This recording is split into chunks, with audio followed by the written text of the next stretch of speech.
Hello! Today we continue solving problems on determining empirical and molecular formulas. And today the conditions of the problem are as follows.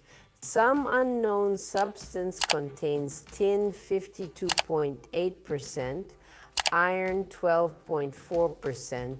The composition includes exactly 16% carbon and 18.8% nitrogen.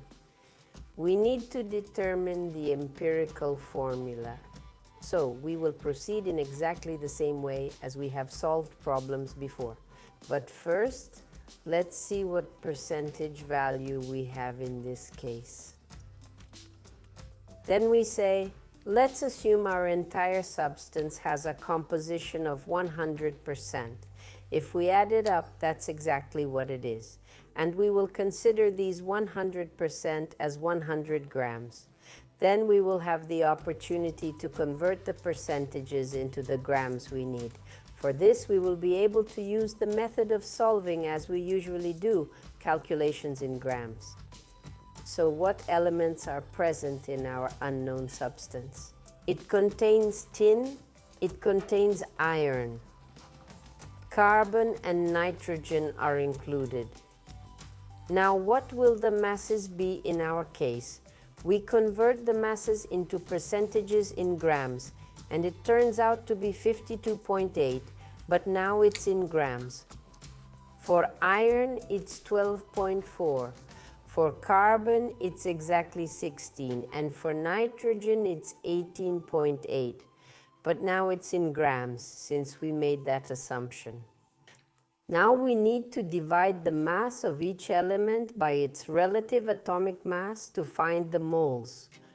Then for tin, we will divide 52.8 by its mass. Let's be precise, to the 10th by 118.7. For iron, it will be 12. 0.4 by its mass, 55.9. So for carbon, it's 16.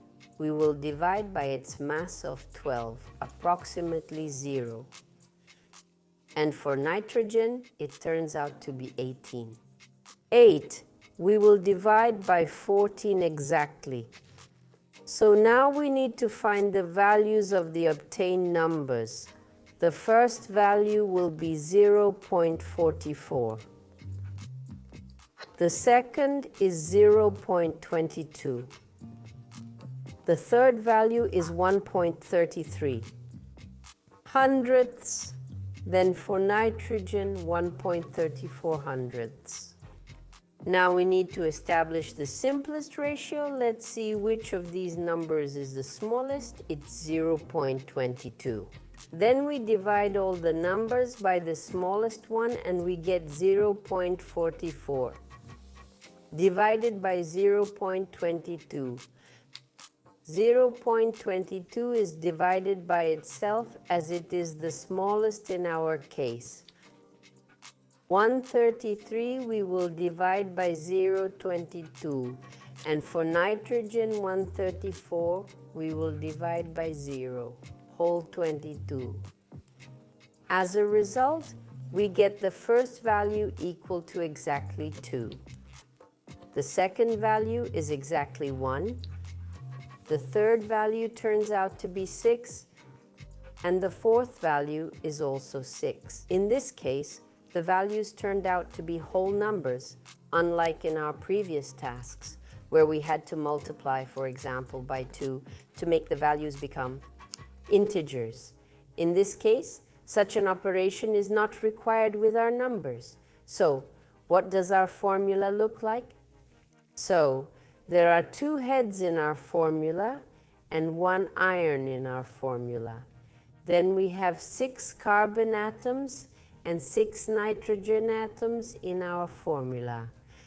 Thus, we have formed a compound that consists of 2 metals and 2 nonmetals. Such a compound exists. So it turns out we found its empirical formula, but we can say that such a formula will also be the final molecular one.